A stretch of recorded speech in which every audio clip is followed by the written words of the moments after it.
10.2, 10.3, and 10.4 graphing conics in the last 3 lectures that we have. So we're almost done.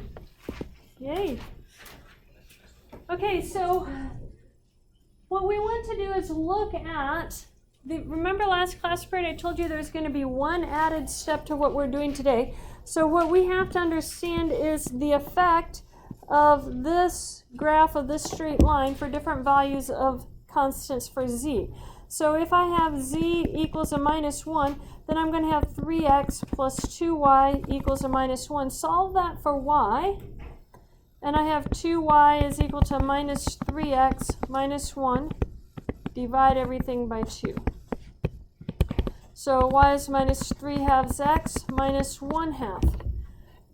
What is my y-intercept for that line?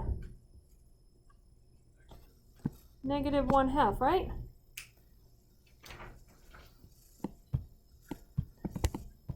Well, I'm going to make that be my negative 1 half right there. And what happens? Well, if y is equal to 0, what is x going to be equal to?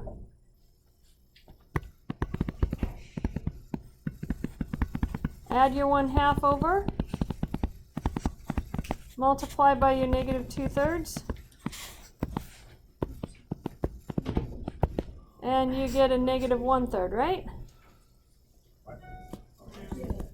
Yeah. So here's that equation right there, and I'm going to put down here z equals a negative 1. Now let's take z equals to 0. That means you're going to have 3x plus 2y is equal to 0, or 2y is negative 3x, or y is equal to negative 3 halves x. What is a y-intercept for this one? It's like a plus 0, so if x is 0, what is y equal to?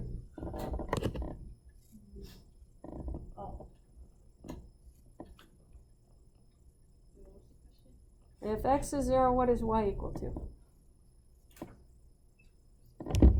This is not a trick question. If x is 0, 0. Yeah, you have no idea, but no one else is saying anything. Too shy. So y-intercept is 0. If y is equal to 0, what is x equal to? 0. So that means my x and y-intercept are the same point, but it's a parallel equation to the last one. So it looks something like that, and I'm going to put that z equals to 0. So what happened in between from z equals minus 1 to z equals 0? Z equals 0 raised the line. Okay? Z equal to 1 is below the line z equals to 0. What do we think is going to happen if I look at z equals to 1? It should raise it again. In fact, let's go and look at z equals to 2. We'll do the last one. So that's going to be 3x plus 2y equals to 2. Solve that for y.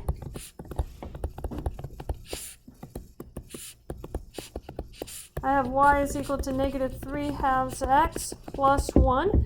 My y-intercept on this one is equal to 1. It's the plus value right there. And if I set y equals to 0 and solve for x, I'm going to have 3 halves x is equal to 1, or x is equal to 2/3. So here is 1. 2/3 is going to be about there. And the y-intercept of 1 is going to be right there. Parallel line, it raised it up. The bigger the z value, the higher your line is going to be.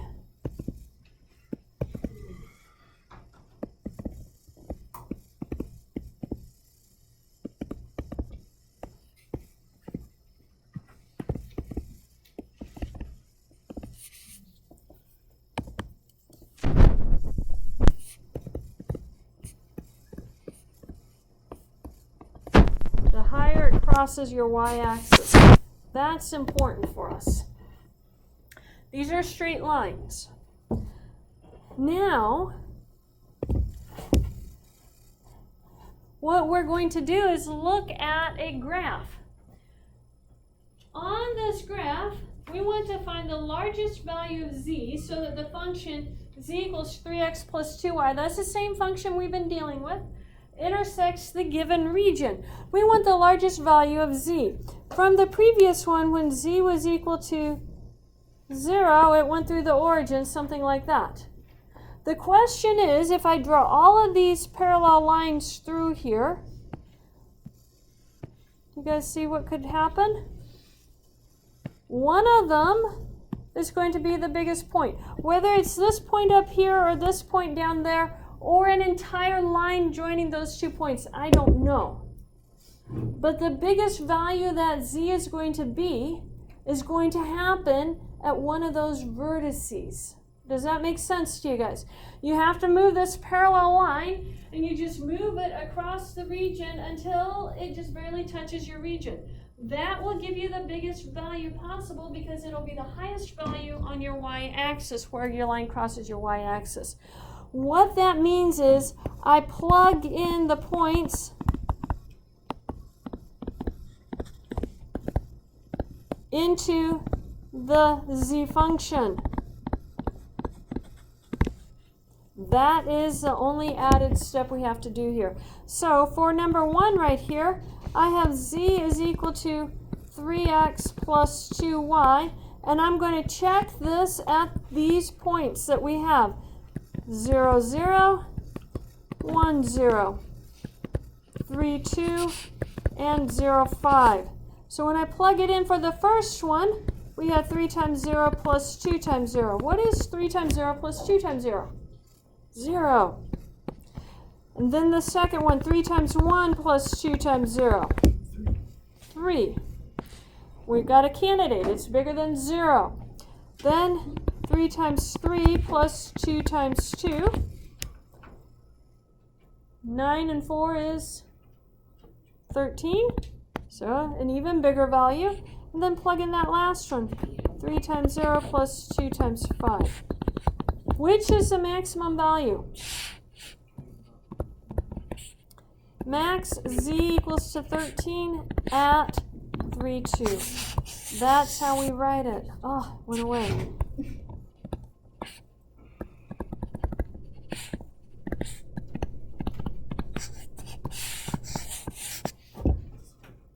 Yeah, if I don't connect them, then it doesn't disappear.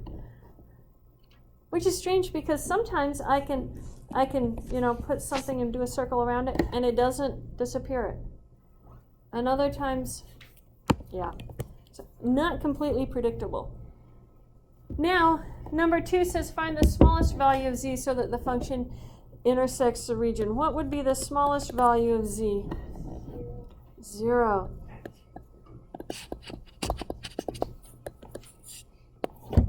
So you have to tell me the value of z and you have to tell me the point it happens at. That is the only added part to what we did in section 7.5. So there isn't much to add on to this. Any questions on that? Okay. So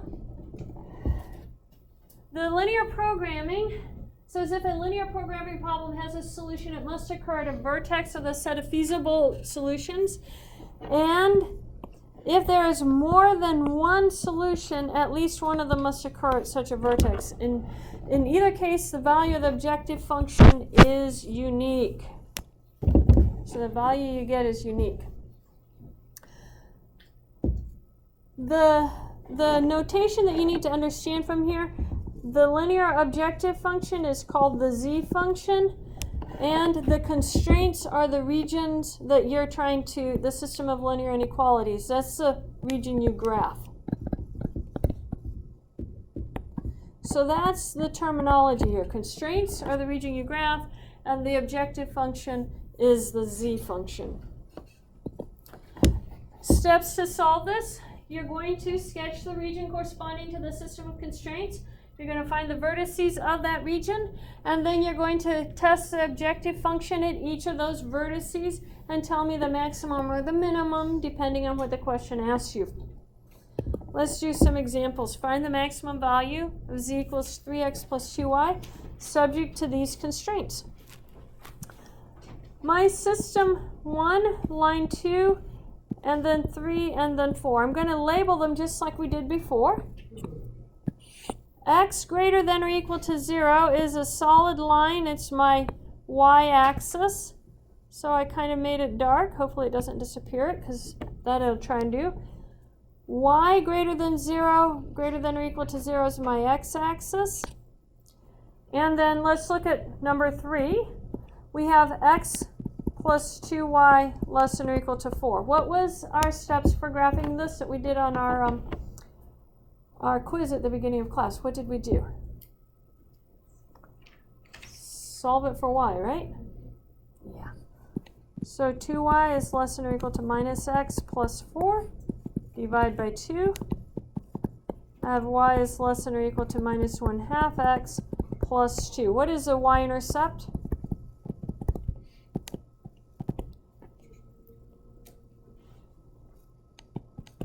0, 2, right?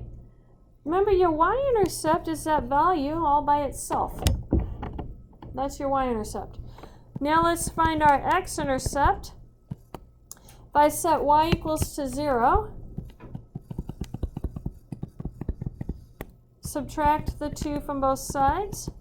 I have minus 2 is equal to minus 1/2 x. So x is going to be equal to minus 2 times a minus 2, which is a positive 4, multiplied by the minus 2 to cancel.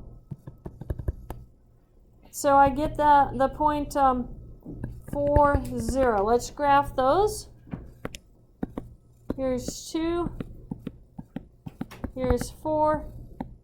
There's my 2 dots. Do I graph it with a solid line or a dashed line? Solid line. So there's a graph. Now let's look at equation 4. Repeat the process. Solve this for y.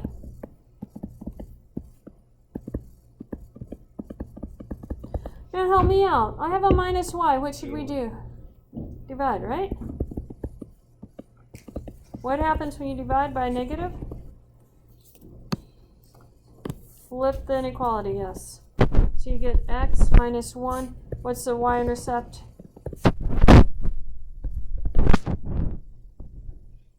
Negative 1.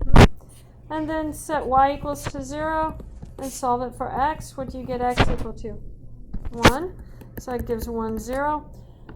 So 0, negative 1, and then 1, 0. Solid or dashed line? Solid.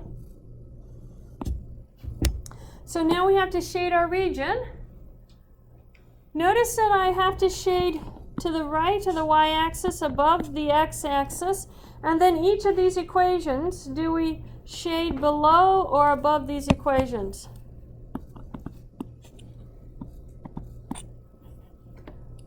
For the equation 3, it's y is less than or equal to. Do you shade below or above? Below. And for equation 4, it is y is greater than or equal to. Above. So below this one and above that one. That is going to be, well, I'm going to get my shader here. It's going to look like that. You guys see that? Now, how come I didn't shade below my x-axis? Yeah, it says to shade only above it. It says x is greater than or equal to 0, y is greater than or equal to 0. That's in the first quadrant.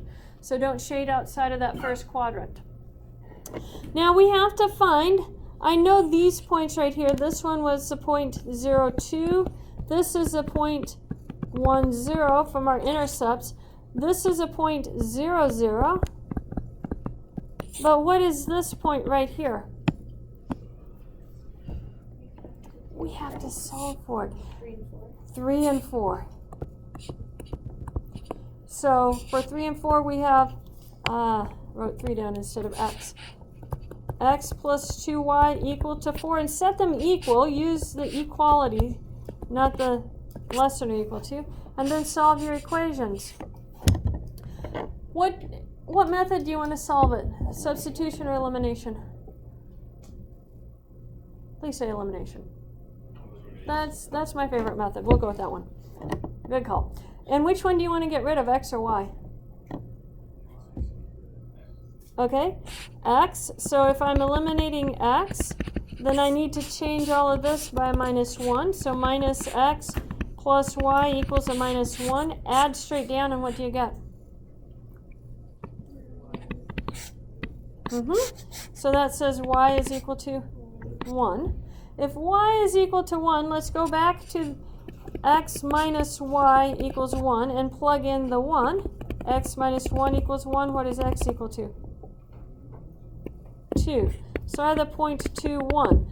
Now on our graph, does that look approximately correct? Sort of, yeah. So we're going to go with 2, 1. Now what's our last step? So this is all step 1. This is step 2. Solve for the vertices. This is the last step. Make our z table. This says z equals 3x plus 2y. And we're plugging it into all of our points. 0, 0, 1, 0, 2, 1, and 0, 2. So when I plug in 0, 0, I get 3 times 0 plus 2 times 0, which is 0. Plug in 1. I get 3. Then 3 times 2 plus 2 times 1, 6, and 2 is what? 8. And then 3 times 0 plus 2 times 2 is 4. So they said find the maximum value. What is the maximum value? Max is equals to 8 at the point 2, 1. There's our answer. Okay. One added step, not that much longer than what you did on your steps for last time. Any questions on that? Okay.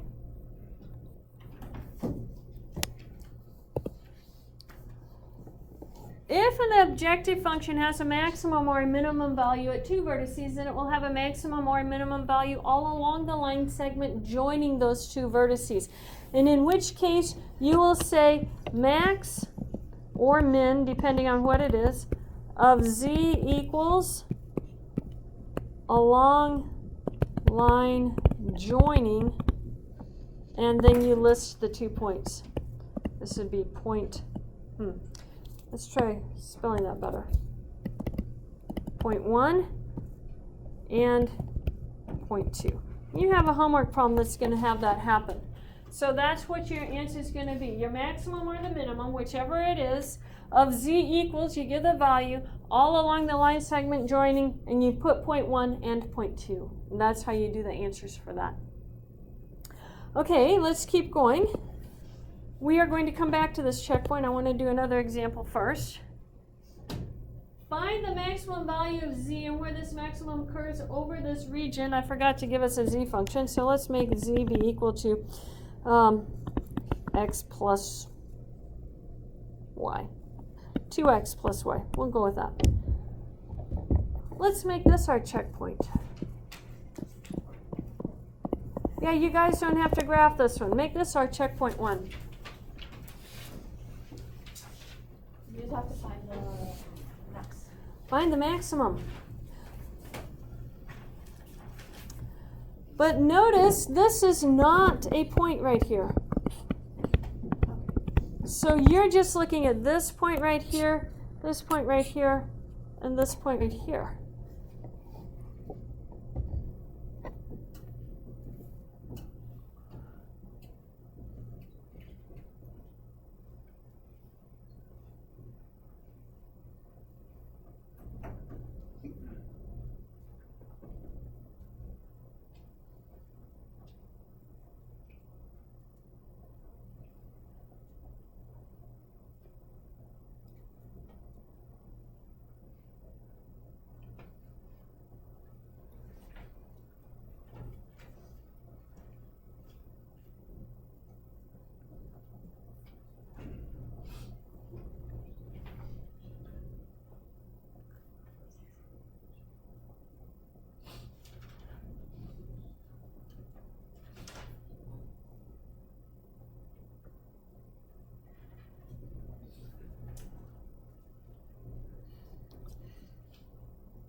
Okay, so tell me what you guys got when you plugged in the 0.14. What'd you get for your z value? 6. What'd you get when you plugged in the 0.21? 5. What'd you get when you plugged in 40? Okay, so you're getting ready to tell me about now that the maximum should be 8, right? Except I would submit to you that there's no maximum. What? Okay, all the work you've done is absolutely and completely correct, except no matter what value, if you do 2x plus y, this is y is going to be a minus 2x, your lines are going to look like this. As they go up this region, they're still going to intersect that region because the region does not end.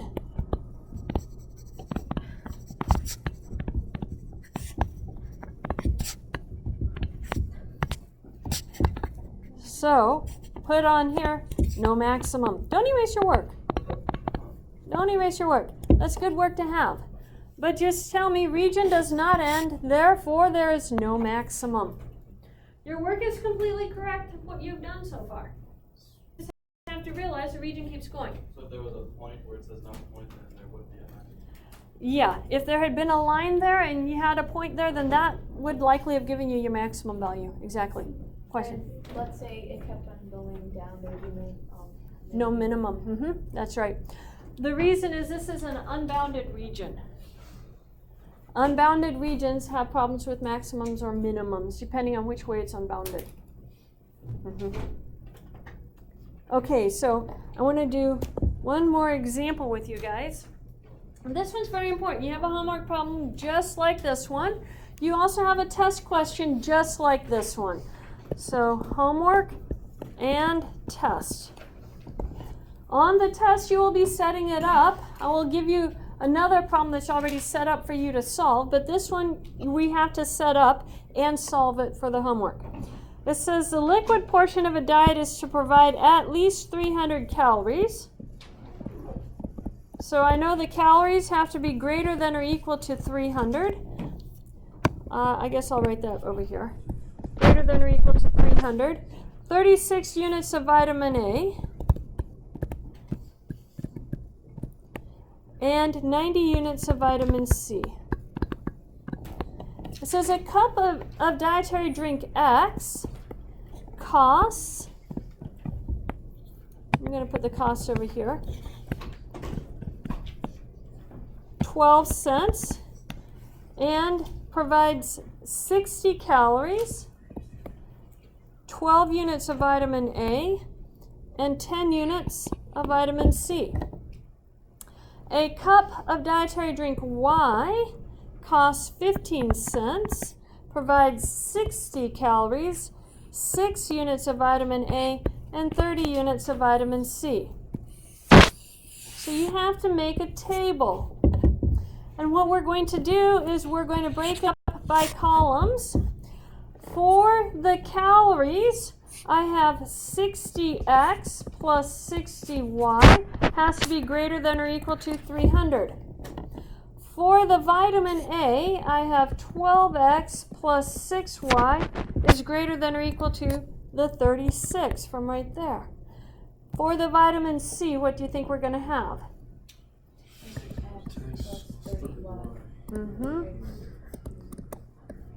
Yep. And then the cost, that's going to be 0.12x plus 0.15y. They didn't give us a value for that. That ends up being z. Z is our cost function. Now, I just have to add 2 more values here. You can't have y negative values for the number of drinks that you're going to have for x and y.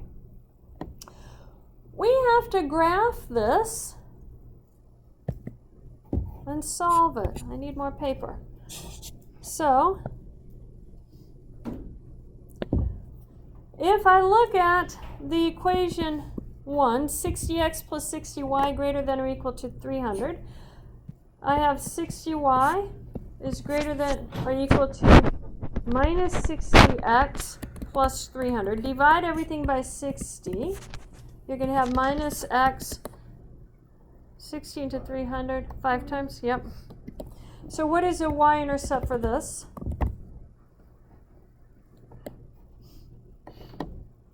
5. And the x-intercept, set y equals to 0, put an equal sign in there.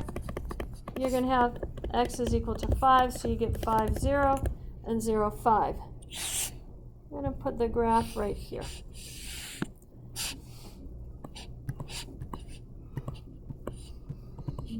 So there's 5, 0, and 0, 5. Is it a solid line or a dashed line? Solid.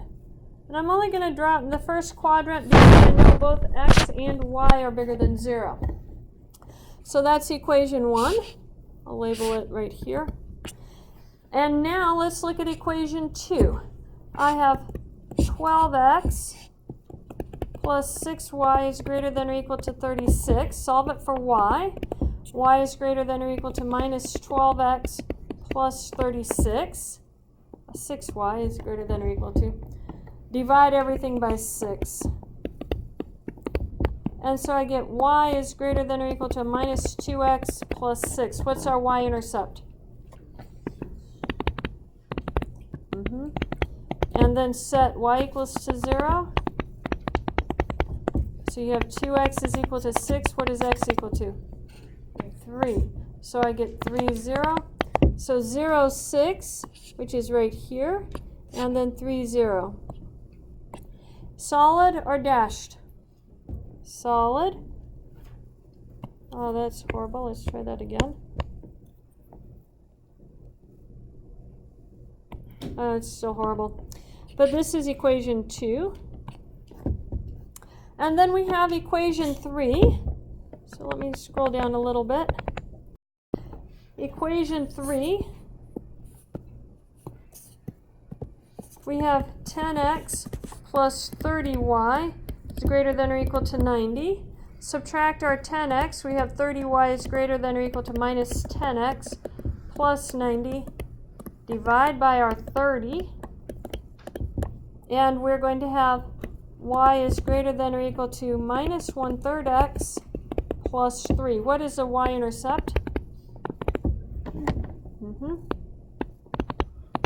And then set y equals to 0. You're going to have 0 is equal to minus 1/3 x plus 3, or 1/3 x is equal to 3. That says x is equal to 9.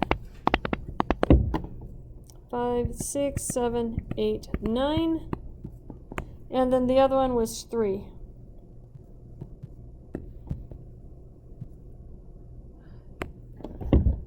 Horrible looking region. Now we have to figure out where to shade it. So looking at the first equation right here, do we shade above or below equation 1? Above. So that means everything is going this direction from equation 1. Looking at the second equation, above or below? Above. So that side of equation 2. And then looking at the third equation, it's right here, above or below? Above. Greater than 0 for x and y just mean it's in the first quadrant. So it's everything up here in the first quadrant.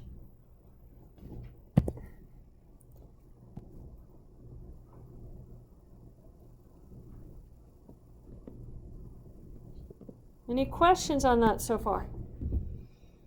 So everything above in that region. So now all we have to do is find this point right here and that point right there. This one we know it was 0, 6. And this one we know is 9, 0. So we just have to find those 2 points. The first one, that point comes from equation 2 and equation 1. And this point right here comes from equation 3 and equation 1. Okay, so let's solve them. Unfortunately, I need more room. So this is step 2. Equation 1 and equation 2, we're going to have 60x plus 60y equals 300. And 12x plus 6y equals to 36. Which one do you want to get rid of? The y's? How what do you need to multiply your second equation by? Okay, negative 10. So we're going to have 60x plus 60y equals 300. Negative 120x minus 60y is equal to negative 360. Add them together, you get a negative 60x is equal to negative 60. What is x equal to? 1. If x is equal to 1, plug it back in, and you're going to have 12 times 1 plus 6y equals 36. So 6y is 36 minus 12, 24. Y is 4. So we get to 0.14. That looks about right. So I'm going to just label the 0.14 right here. And then let's use equation 1 and equation 3.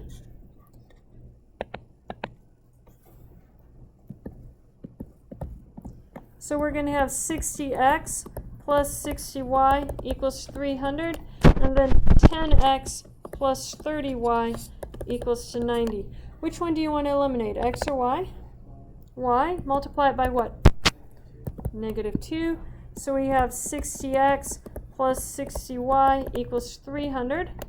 Negative 20x minus 60y is equal to negative 180. So that leaves you 40x is equal to 120. And what is x equal to? X equals to 3. Plug it back in. I would suggest the second equation. So 10 times 3 plus 30y equals 90. That is 30. So your 30y is equal to 60. Y is equal to 2. So you get the 0.32 for that equation.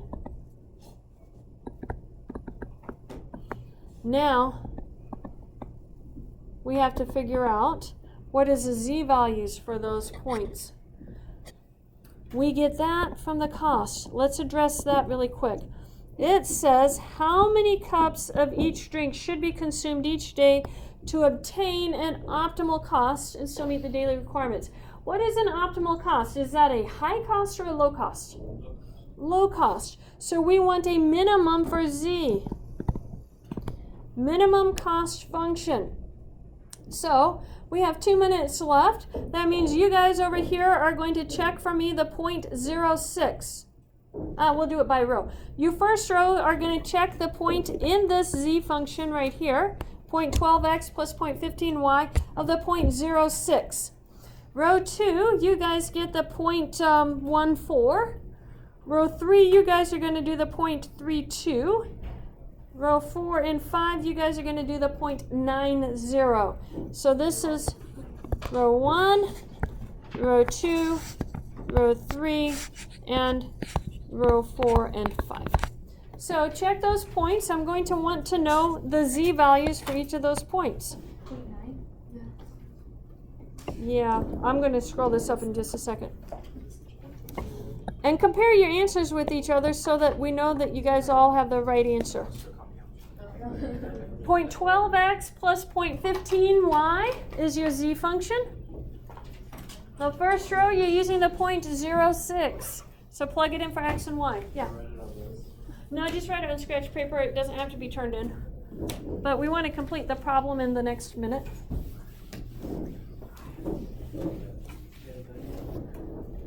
Yeah. Your point is 90, right?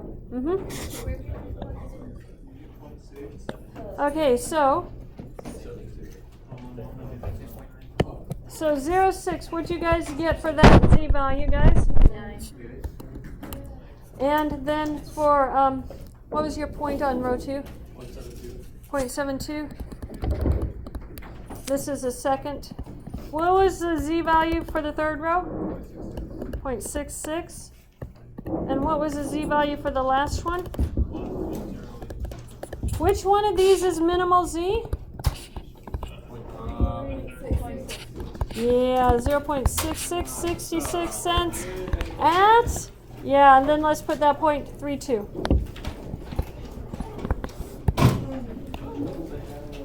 Long questions, as you can see. Super long questions. Thanks. Make sure your names are on your quizzes and turn your quizzes in.